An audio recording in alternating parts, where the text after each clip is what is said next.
an IV for the patient using Elsevier clinical skills. While reading the CT scan, the radiologist sees 2 enhancing brain lesions with associated edema. They don't appear to be trauma-related, so the radiologist consults the STAT-DX Diagnostic Decision Support System to perform a differential diagnosis. Based on the results, she believes the lesions are likely to be brain metastases from an unknown primary site.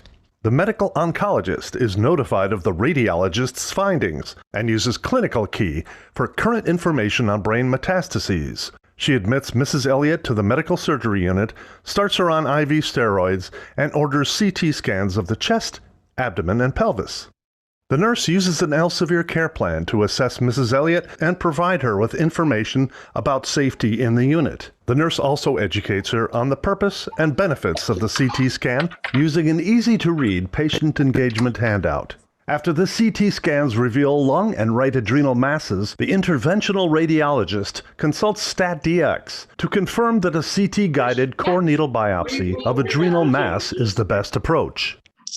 Tissue from the biopsy is examined by the pathologist, who uses 2 Elsevier decision support tools, ImmunoQuery, which helps determine the best antibody stains to narrow the differential, and ExpertPath, which helps confirm an adenocarcinoma consistent with lung cancer. With this diagnosis, the medical oncologist pulls up a VIA clinical pathway for current information on staging and treatment. She calculates a stage of 4B and follows the pathway recommendation as she orders a genomic analysis of the adrenal met and a PD-L1 stain. When an actionable EGFR mutation is revealed, the medical oncologist reviews the pathway again, which leads her to a treatment plan that includes the drug erlotinib. She then uses clinical pharmacology to review the drug's mechanism of action and potential side effects. As Mrs. Elliott prepares to go home, the nurse uses a patient engagement handout to review self-care and management of her condition at home. In the weeks that follow, Mrs. Elliott responds well to the drug treatment and continues to see her primary care physician on a monthly basis to monitor the disease and its side effects.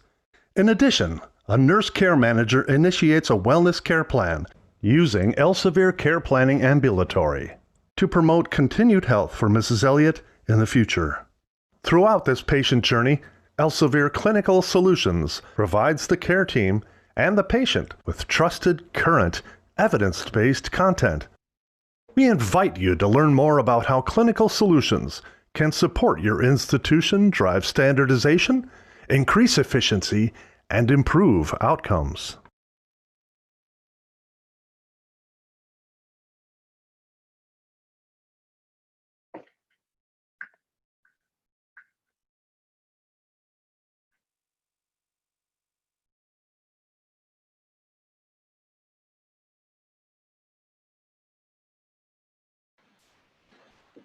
Good afternoon from Manila. Hello, and we're back on our second session for the Hospital Management Webcast Masterclass hosted by Nupin, made possible by Elsevier.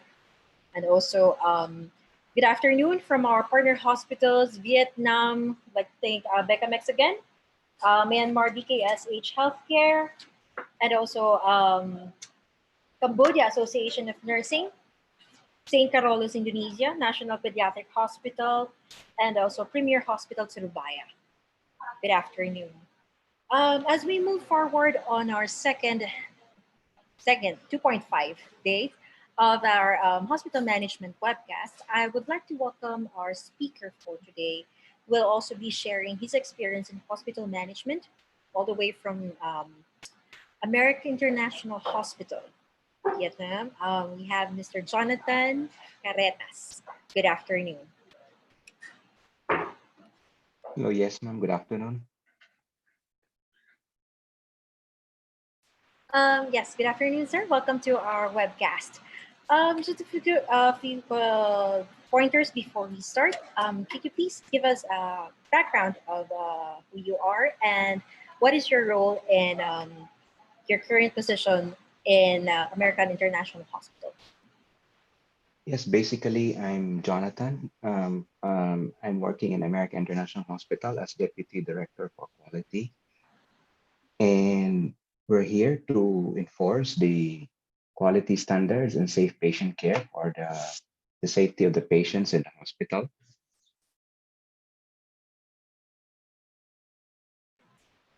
Perfect. Yes, Yeah. Um, because right now we're most of us are admiring on how Vietnam was able to do a zero COVID case, and we are like, what is what is in the hospitals? What are the efforts of the hospitals in being well, able, yes, yeah, yes. being able. Basically, it will not be successful without the efforts from the government. So the government here is very strict, and they enforce it by closing all the borders first. After closing the borders, so they put all. Hello, sorry. Yeah, so they close all the borders, and then from that they strictly mandatorily enforce all quarantine for 14 days for all of the visitors, the foreigners, as anyone's coming outside of Vietnam. And then from that, the different hospitals as well develop the pandemic plan with the efforts of the Ministry of Health, and then ensure that the hospital will have to have the COVID efficiency handling plan, wherein all hospitals need to train all the staff how to handle there's mandatory screening, and then checking of the temperatures, and then assessment, creating an isolation unit for acute pneumonia for those patients showing symptoms, and then do the testing of all patients who have the different signs and symptoms by the different identified lab testing centers of Vietnam. And the good thing is that Vietnam has more than 100 plus testing centers, and they have identified the different quarantine facilities. Yeah, yeah. So far, that's some of the efforts done by the Vietnam government, as well as the different institutions in Vietnam.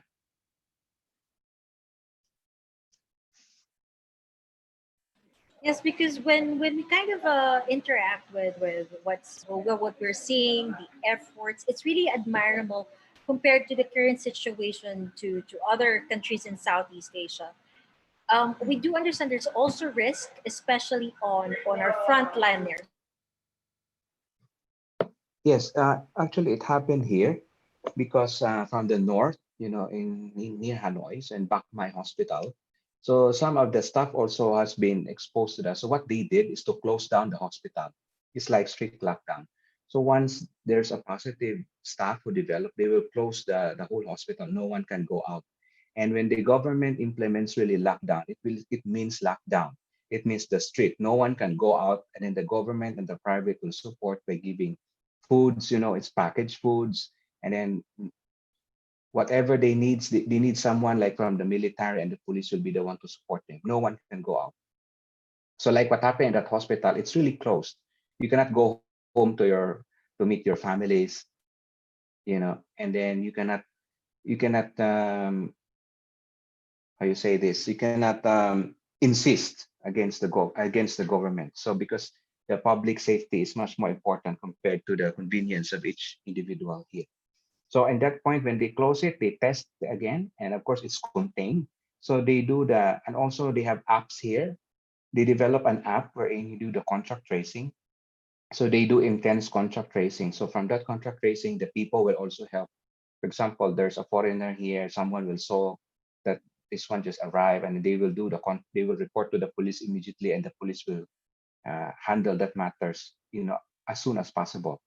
So aside from the enforced lockdown, aside from the closing the street, I mean, if it's the hospital who are positive with the staff positive with COVID, they will really close. You cannot go out until you have another test for 14 days that you're cleared. So it means it's very strict and serious matters, not like in what's happening in other parts of the world. But I saw it because I've been here, and that they close all the different activities immediately, like where the people have contacts, like the restaurants, the gyms, the clubs, the bars.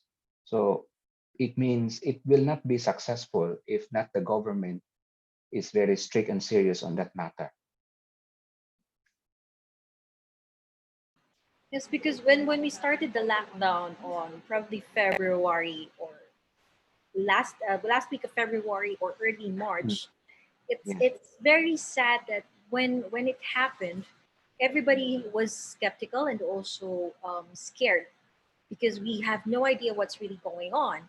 And then yes, after 3 months, 90 days of extreme quarantine, self quarantine, community quarantine, and the government was also all sorts of campaign to do this to do the prevention for the COVID-19.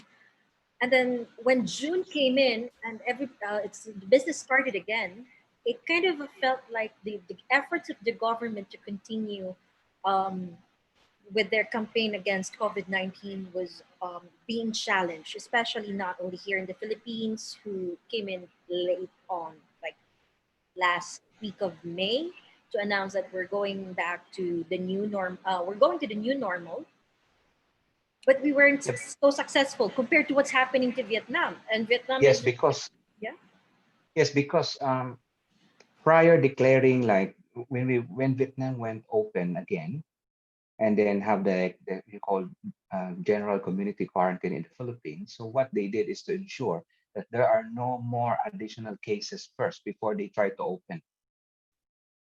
Not like what happened in the Philippines, wherein we we are we are guessing the game. So even though it's the numbers increasing, we still open because the economy is hurting. And that the problem in the Philippines is that when we open, when we started the lockdown on March 15, is that the people from Manila, we don't know if they have been infected already, spread and go back to the provinces. Not like in Vietnam, wherein they immediately contain. So it means that the police power is very strong and they know who you are, who are being affected, and they will put you to a quarantine facility, which is far from the central, which is far from Ho Chi Minh City and far from the from Hanoi capital. So what they did is to identify a big military quarantine facility, and the airports when they receive is they identified not in Tanzania International or in Noibai, but they've identified the secondary minor airports wherein all the repatriates, Vietnamese or whoever uh, tourists who will enter will be direct reverted to the different airports. But not like there in the Philippines that Manila na is open, and that it's too late when they diverted it to Clark International. So that's the difference. So even I appreciate what the government, for example, is doing in the Philippines, but it's not enough because it's like blindly um, doing tracing and no clear plan. It's like we wait until the cases come up or goes up, and then we do the contact tracing again. Not like here, they stop it from the beginning, and then they enforce to do the contact trace and ensure that in that community no case, for example, one barangay or one location is no any one person is positive. Until it's being cleared, then there's a time they will open the street or they will open the zone. yes, that's one of the faults that we actually see on comparing to the actions from Vietnam, New Zealand, who was also successful in containing COVID-19 cases. And then when we kind of look back with what is happening with the Philippines or any Southeast Asian countries who's struggling until now to contain the cases, it's like why can't we try to review or look back on what the successful countries like Vietnam had done on the past 3 months on their Exactly. COVID cases. On your it's like for example, now that you have successfully you're successfully back to your normal operations, Mm. what is it that you think was changed in the behavior even of our staff or the people inside the hospital? Was there anything Yes, that affected the people itself? yes. So as I told earlier that when the Ministry of Health instructed that all hospitals must be able to identify an isolation area or something like an area where to contain those patients having acute respiratory diseases like pneumonia.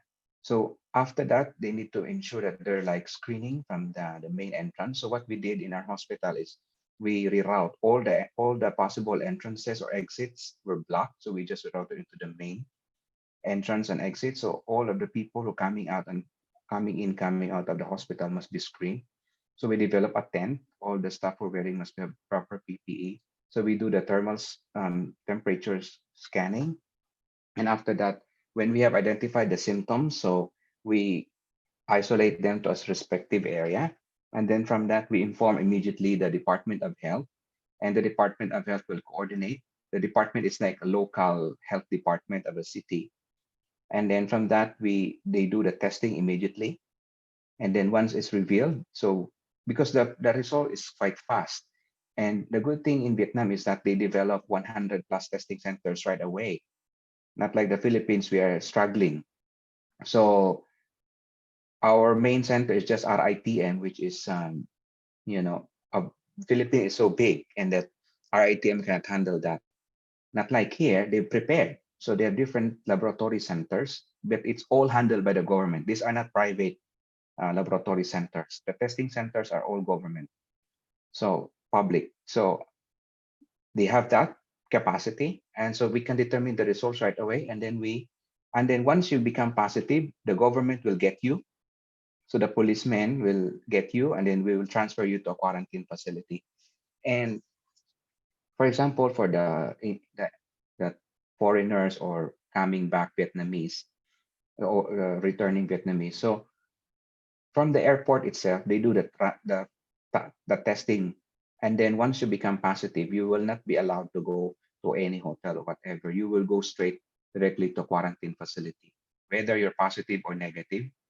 Not like in the Philippines, you sleep under the bridge or outside the airport, which is I don't understand. So that's I just explaining how did Vietnam have did it, even despite that the resources are very, you know, low compared to the Philippines. The healthcare team are not that experts compared to the big hospitals and the best doctors and nurses that we have. So that's some of the steps that we have eradicated the cases, and now we can say that no more community transmission here. Everything is back to normal, and that the people all the people are very scared, so it's because Vietnamese culture is that when they go out they always wear masks. So it's not like in the United States or even in other free countries that when you go out you are hesitant to wear a mask, but here it's part of their culture. When you go out you need to wear masks. It's just an add-on only. It's just reinforcement. And then now in every malls they've installed like alcohol gel or alcohol stations, and then with different reminders. So that's I think, and then another is the mandatory declaration. So Vietnam Ministry of Health requires that every week at least you need to declare, all people in Vietnam, you need to declare your history of travel, your signs and symptoms by the app, so it's online, so they can track. So it's voluntary. It's in a way it's voluntary, but in a way it's mandatory, because if you will not file your declaration form, they will know who you are. So that's in a way how did the Vietnam government is still monitoring until today. And it's being enforced in all different hospitals all around the country. And in terms of being on a private and public hospital setting in Vietnam, we understand that the government doesn't always have the fund or extra financing capabilities to manage, for example, these kinds of emergencies. When this pandemic came in, we were not all ready for it, and we have to admit that there's no budget for the kits or facilities wherein they can just pop up the tent, put it there, and there's no such thing as that. And then when we kind of look back on on the public hospital who was able to. We all know that in Vietnam setting, the city center is rich when it comes to private hospitals, but then on the rural areas, it's very seldom, right? Yes, but the presence of the public government hospitals is very, it's very big, and there's many public hospitals all around the different rural areas of Vietnam, and in fact, it's bigger compared to the different health centers that we have, and they have identified some big referral centers right away. It's also government, and then once they have developed, it's like a hub and spoke model. So if you have the different spokes, around you that have developed the COVID-19 cases for the different local health centers, they will refer immediately to the big hub, which is the main hospital, which is not the same with what happened to, like, for example, in the Philippines. It's been late response from the Department of Health to declare a national referral center like the University of the Philippines, the Lung Center of the Philippines, which took time. Uh, to be honest, I mean, it's not. This is not. This is not a question of resources, but this is a question of being serious, the seriousness and the efforts of the government together with the public. Here, the private are smaller compared to private in the Philippines, but I don't understand why is it that still there is still chaotic and the numbers are still increasing. It's because it's too late to know who are those who have who have COVID positive patients who have COVID-19 already. So it's quite too late. But here, few cases, they control it until it will not reach to, it will not be an epidemic to a certain location and no outbreak will happen. So that's an example of the some real stories that I can share. Yes, because it's when it comes to consistency. I Yeah, think, yeah, you see how it comes on. The results are upfront when it comes to consistency. Like you've mentioned, when it comes to funding, it's not a question of fundings. However, it's not a question. yeah, fundings is not the question, but how were we able to execute our consistency in addressing what is happening at the moment? Like for example, we were surprised that okay, on one country we're having 100 to 150 cases a day, and then how come yours is zero? Correct. And yeah, and it's amazing because how come Vietnam, with like you've mentioned, it's not a question of funding or, but the readiness itself on being able to execute a well planned campaign in order to control what is happening, and then here comes Philippines or And maybe I can also give my opinion because another is advantage. They have an advantage because the government here is unified. It's like we have a one party. So if the government will say you cannot contradict, you cannot do anything. The problem with the democratic country like us and even the United States, you have many people who are more intelligent compared to the government. And one people contradicts, the other people contradicts. So there's no unity. Hence the execution is quite, you know, not effective. Even the president and the government of the Philippines, we have the one of the world's toughest lockdown that have happened. But it's because also another reason is the people. So if we can see that the people in the Philippines are very uh, they're not following whatever the government is saying, and we're looking some ways to contradict and then react, oppose. Compared here, that the people must follow and have no choice but to comply, and that's the result of the success. yes, exactly. I agree with you that I will not deny the fact that here in the Philippines, everybody's trying to be an expert of anything, from anything, I agree. right? And it's also surprising that when we kind of started looking for hearing from other, like from, like, for example, Malaysia also tried to exclude, do a campaign of doing specialized hospital to handle the cases of COVID. And then right away, Singapore was also low, probably around first week of May. And then when they opened, it was like the second wave came in and it hit them very fast, and they were unable to control it, which was one of the consequences that we were trying to look. What is the second wave? How would we know it's already on the second wave? And when people started coming in with Wuhan is on its second wave, and then Philippines is trying to catch up with opening its market around first week of June, but then every week we're having 5,000 cases, and it's like, what happened to the efforts? And it's very sad.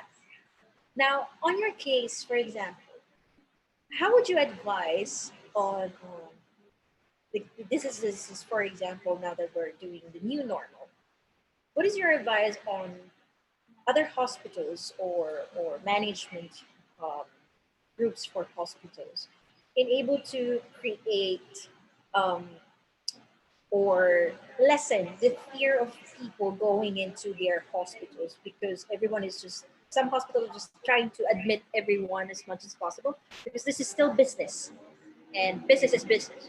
Now, in order to continue business, how can we lessen the fear of people to go into the hospital? Well, what can I suggest is that we need to tell the people that the hospital is ready. You have appropriate personal protective equipment. You have fully trained staff. You have different isolation areas that are prepared. And that you need to tell them that all these COVID-19 positive patients that we have are being totally isolated. That's why, as you can see that some private hospitals like the Medical City there in Santa Rosa, Laguna, or even the other parts of the Philippines, they have developed outside or external facilities to just isolate all the COVID-19 positive patients there, so that they will not mix with the those who have normal patients that we have minor morbidities, or just have some consultations or whatever, or some operations or surgery. And the last thing is that we need the response from the ministry or the Department of Health to ensure that the public are aware of the efforts of is being doing by the hospitals and the government. So we need us to synchronize everything, because one private hospital cannot be different from the another without the government mandate. So the government must be the one to lead. Then each hospital need to follow and then execute whatever the necessary guidelines executed by the government. So that's what I can say, because until today, even private in Vietnam, private hospitals, we need to follow whatever the recommendation guidelines of the Department of Health in the city and the Ministry of Health in the whole government of Vietnam. And we cannot deviate or we cannot disobey whatever that they said. And another is we need to develop the contact tracing, like in our institution. We develop just basic online declaration form. So all staff need to declare every week. So we need to do it. The mandate of the Department of Health is we need to do it every week. So we need to report, and then we need to submit the data to the Department of Health. So that's what we did in our institution. Yes, that's good. That's a good feedback, actually, when it comes to being able to synchronize our gateways in order to ensure the safety of who's already inside. So that's how we protect them. On your point of view, how important is the staff skill set of one hospital in order to um, respond on this kind of situations? Yes, for me, it's quite very important because, for example, if one staff is not aware or doesn't know about the proper infection control practices, then he or she might get the infection or be affected and become a COVID-19 positive patient. So if like that, then you will be the source, and you will be, you can contaminate the other patients or the other staff as well. So that's why it's very important that the staff are very competent, they are fully trained, So like what we did here, we need to train all the staff how to wear the proper mask, the face shield, the gloves, and how many distance you need, how to do the thermal scanning. Everything, appropriate infection control practices must be done in order to break the chain of infection, because we have a chain of infection. So if we will not break the chain of infection, then the infection will still happen. It's a cycle. So how to break the chain of infection is, it's the cross contamination from the host to the another. So like, for example, how can prevent that is by hand hygiene, uh, personal protective equipment, the social distancing. So here we also have canceled all the meetings that we have. So we need to avoid large crowds, congregation, or meetings that compose of more than 10 people, because in order just to prevent. So that's what we did in the also. That's what I can share. And then what I can another share is that it's very important for the skill set of the staff. They need to be trained, and they need to be aware and know what are the basic infection control practices as well as the advanced, like the prevention of the infection. For example, controlling the negative. Uh, that this is more the direct transmission practices that they need to know in order to prevent the cross contamination and to cut or break the chain of infection. Yes, and we always have to be to take the knowledge itself wherever we go, being very careful not to infect others, and the safety was has always to have to be our first priority when it happens. So as like I agree. for a hospital manager and who has a very special role in healthcare or in life science field, they can affect society on health decisions, like for example in hospital operations, like forecasting demands or planning capacity for health services. What is your advice on when it comes to this kind of like capacity planning for execution on a smooth service delivery? Can you give us your own experience on how you were able to manage Yes. this? Yes. So what we did is that we need to plan first. So when the time that we received the increasing number of COVID-19 patients here in Vietnam, so what we did is we developed a plan. And then from that plan is we need to identify the skeletal workforce who must work. And we need to implement that 12-hour shift. And we need to ensure that, for example, this staff is working for 12 hours. They will not go home until they will be cleared or negative on the case of the negative case, I mean, the negative result of the case of the COVID-19. And then from that, we will only release them, go back to home when they turn out negative. And after developing the skeletal workforce, so we need to train the people. So from that, we provide the logistics. So we provide some rest area for them, and then some food for a few days until the result will come out that it turns out to be negative. And then from that, we need to prepare. Also, we have canceled all the non-essential services, like for example, as mandated by the government. So because the government have canceled all non-essential healthcare services such as dentistry, cosmetic surgery, because they are not essential. Because if you implement the non-essential, the focus of the healthcare team will be diverted and it will be divided. So we just focus on the essential basic services, for example, emergency, our intensive care, and then all, like for example, health checkup. It's all being canceled by the government from March until from March until around June, around April. So for 1 month, 1 to April to May, until when there's no case anymore, then that's the time that we accept or again the health check patients or those that are non-essential healthcare services.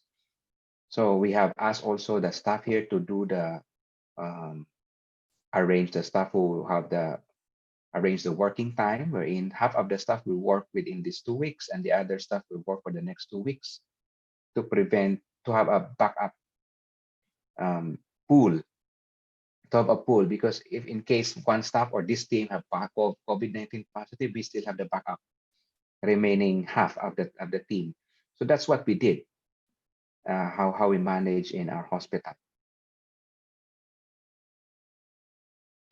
Okay, there's a question raised here.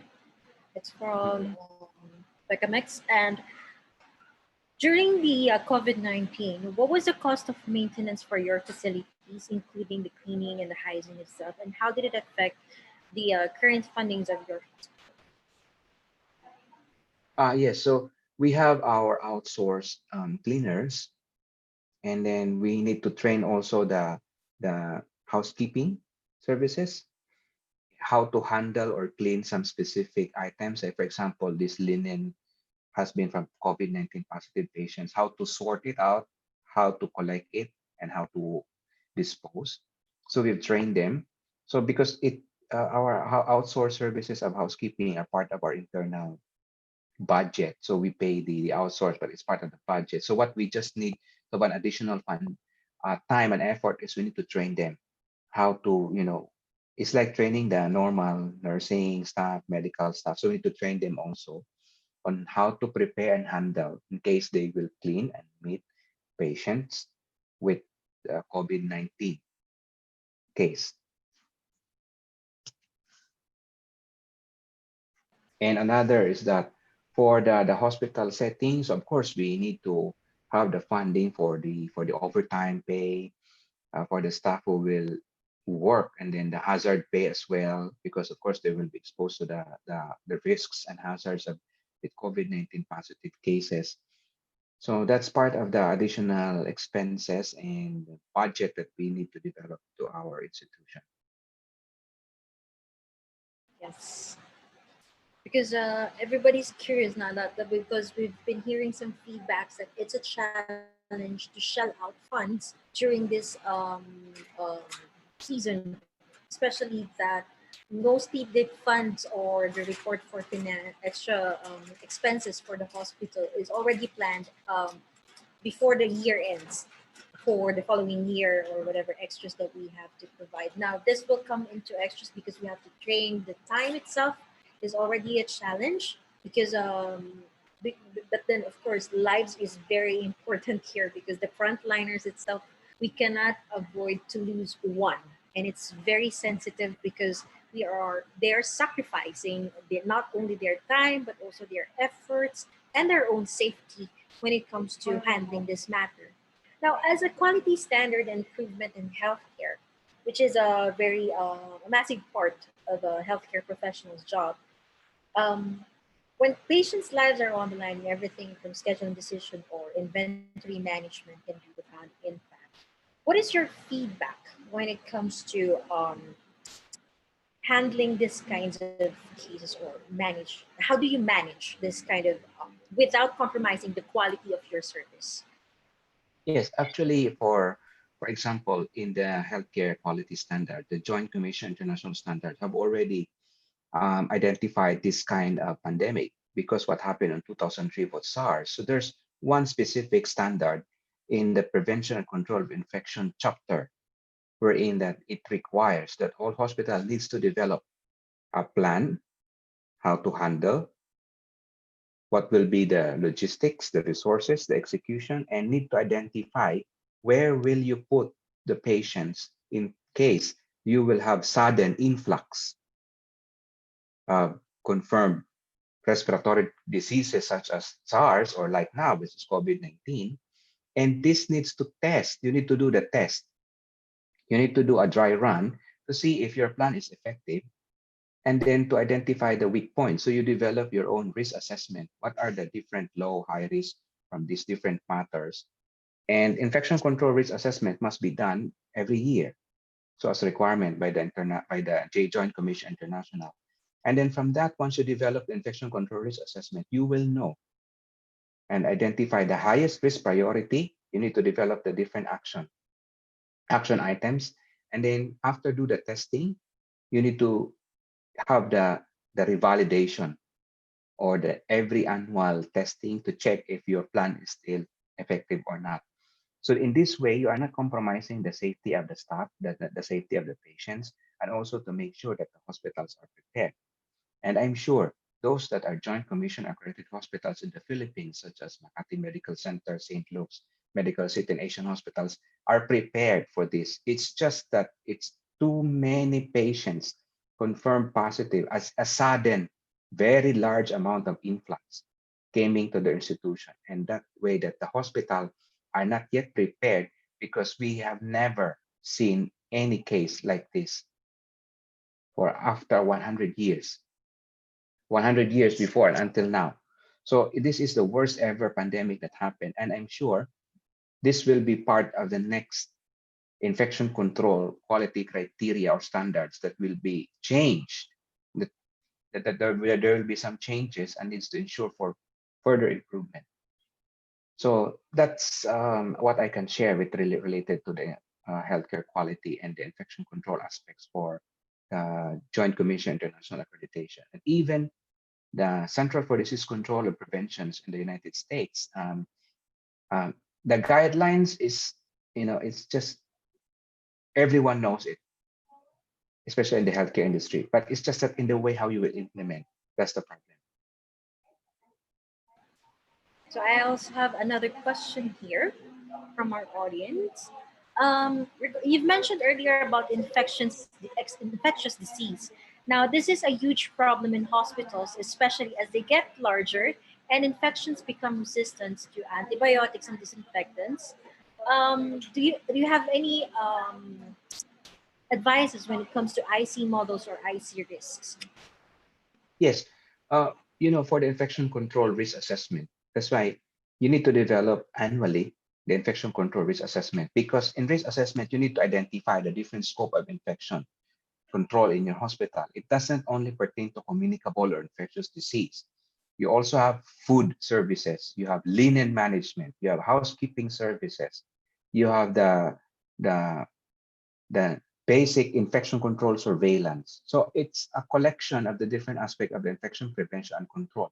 Once you develop the risk assessment, because there's a different sectors infection control, you need to identify and see if this specific risk will happen in your hospital or no. And then from there, you develop your program, the infection prevention and control program. Program is that these are setting an outline of activities that you will do for your hospital for that year based on the risk assessment that you've done for that specific year. And for now, as we see that most of the hospitals have not identified that this pandemic will happen because it's not obvious in that matter. This is a sudden. But this is a specific risk because this happened already way back 2003 and even 2008. So this is part of your risk assessment. So if you're in your risk assessment, you've noted, we are okay on this. For example, do you have any isolation centers in your hospital? How many beds do you have for isolation capacity for negative pressure rooms? And then how many staff are trained with infection control? So how many PPEs do you have for masks, for the goggles, the gloves? So if you said, we have a lot, we have prepared a budget, then for them it's okay, it's fine. Then it's not a high risk for them. But the problem is some of the infection control practitioners or the management is that it's not a high risk. We are prepared, even though they're not checking by themselves that, are we prepared on this? Do we have appropriate stock or equipment? Do we have appropriate facility?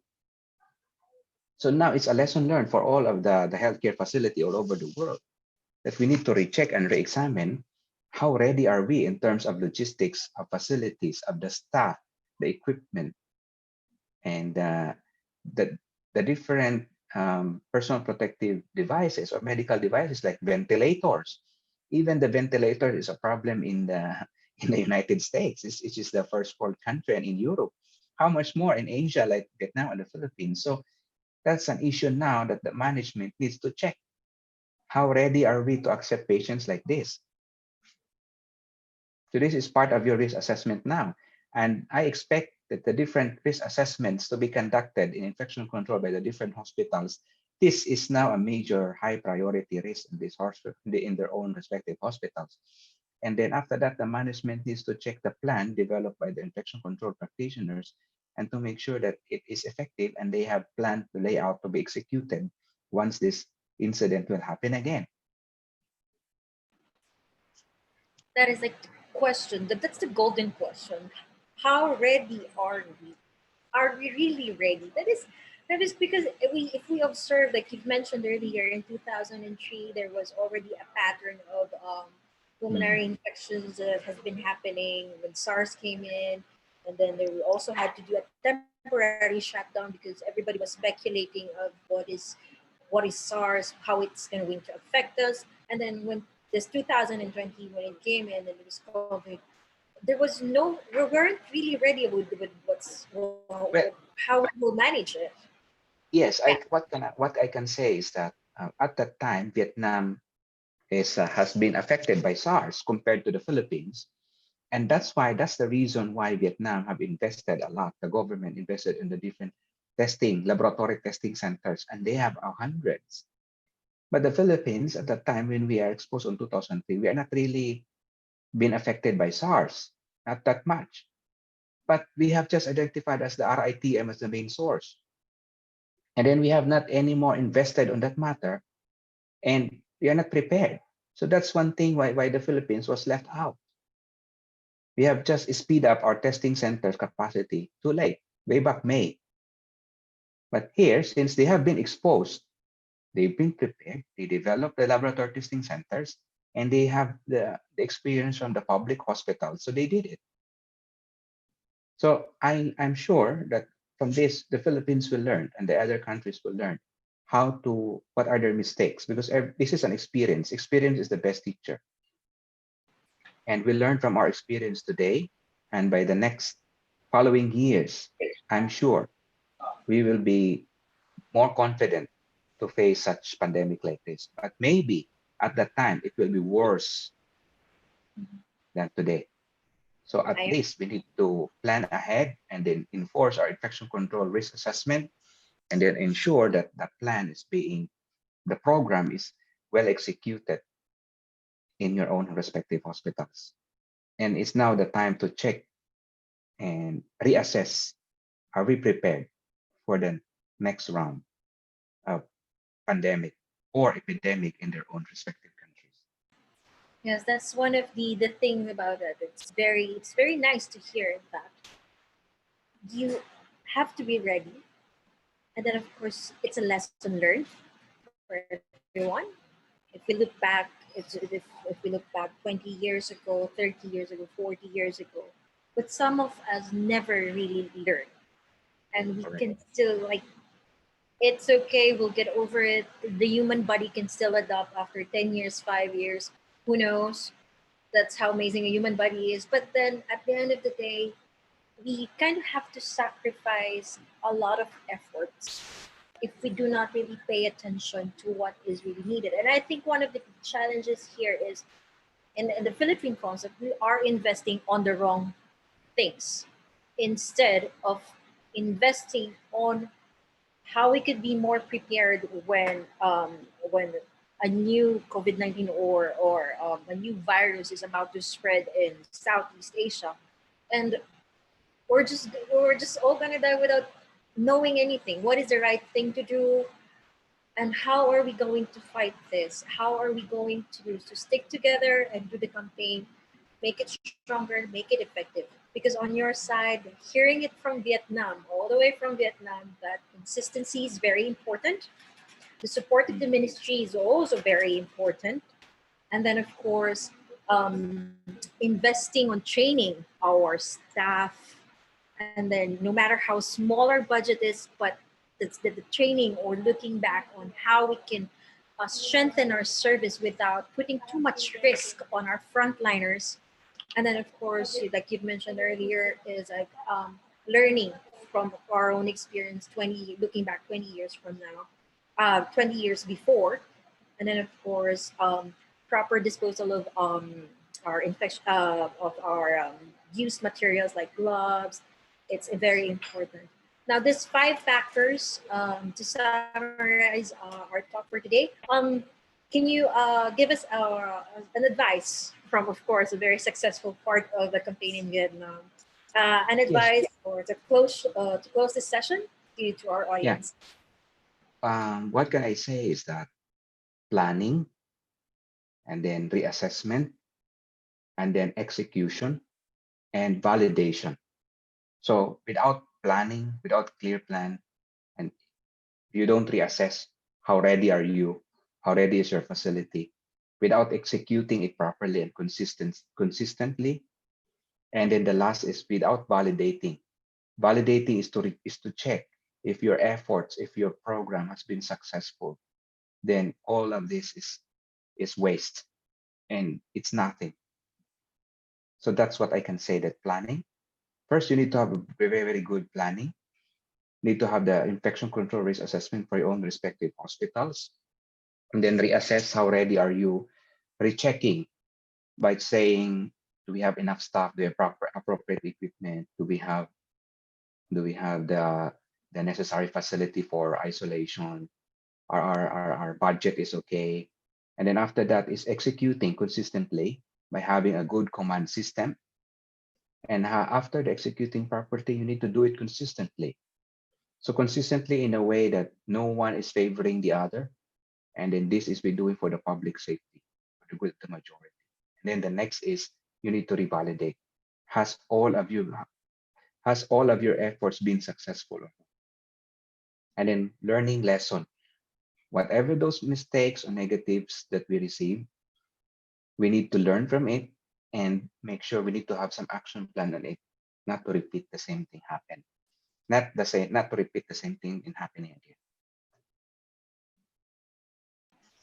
Thank you very much. That was a very interesting session, and also a lot of things to learn. This is very new to me as well. Thank I you. don't hear about this because on our first session we heard about digital, how we can take advantage of the digitalization for healthcare during this pandemic season, and then on our second session we all have advisory on addressing the disruption of the digital healthcare, and then on our third session we had hospital management, and now for coming from Vietnam. Thank you very much, Sir You're Jonathan welcome. Caretas.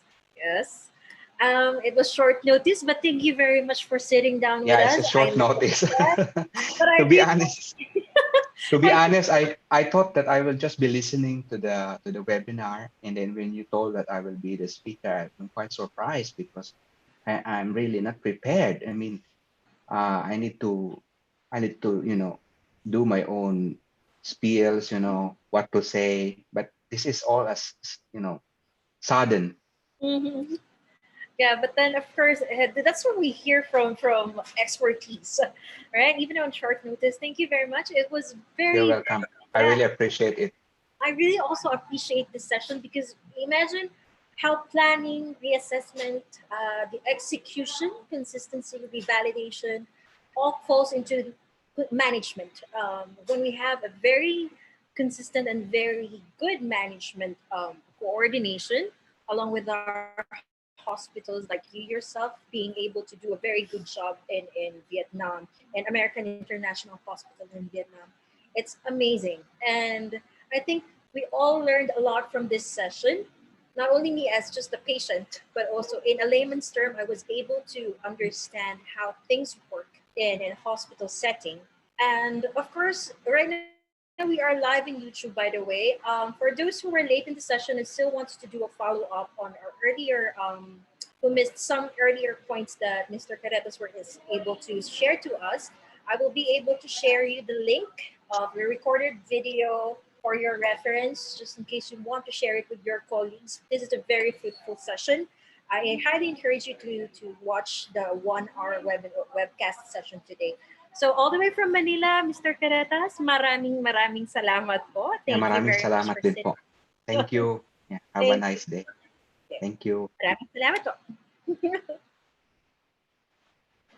So this is our session for today, where we heard from the director of hospital management, all the way from American International Hospital, Mr. Jonathan Carretas, who was able to give us pointers where and we can apply on our daily execution or activities in the hospital, been able to protect our frontliners or staff, and of course the importance of everyone's role in hospital activities. Now, for the recorded link, we'll be sending you an email, and also for those who are not able to come into the session itself, but is on YouTube, you can just play the replay, and also we will be sharing you the link wherein you can review and take down notes on our highlights for today. So this is Hospital Management Webcast Part 2 of El Nupen Group. Again, thank you very much for spending your hour with us. It has been a fruitful session, and hope we can have you again to attend on our other hospital and healthcare series, just right here, hosted by Nupen. Again, thank you very much. And this is your host for today, Patricia Torres, signing out for Nupen. Maraming salamat.